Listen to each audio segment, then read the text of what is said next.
Et si le scandale Volkswagen en cachait un autre, une immense supercherie des constructeurs européens. En effet, selon des études indépendantes rendues publiques en septembre 2015, la très grande majorité des constructeurs de véhicules diesel ne respectent pas les normes anti-pollution.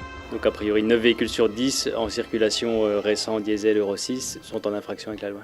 La norme en laboratoire était dépassée de 5 fois en conditions réelles, donc on émet 5 fois plus de polluants que ce qui est déclaré par les constructeurs. 5 fois plus de polluants parce que les tests d'homologation réalisés en laboratoire sont en réalité totalement artificiels. Les constructeurs, et ils le reconnaissent eux-mêmes, présentent à l'examen des véhicules spécialement préparés qui n'ont rien à voir avec les voitures du quotidien.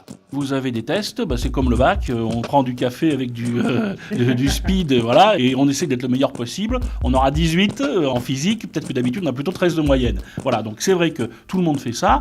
Ceci étant tellement ridicule, il pousse au n'importe quoi et à la recherche de la limite maximum autorisée par la loi. Les constructeurs contournent donc la législation sans la violer délibérément. Il n'empêche, c'est une supercherie dont la Commission européenne reconnaît d'ailleurs avoir connaissance depuis plusieurs années. On est bien conscient de ce problème depuis 2011, vous avez raison, ce n'est pas un problème qui est apparu avec l'affaire Volkswagen. Pourquoi ? Parce qu'on avait fait une recherche avec Joint Research Center, c'est le centre de recherche de la Commission, qui a démontré d'abord en 2011 et puis en 2013 qu'effectivement le niveau de NOx dépasse le niveau prévu par la législation. Alors depuis 2011, il y a bien des parlementaires en France qui ont essayé de changer la législation, d'obtenir de vrais tests, mais ils se sont heurtés aux lobbies.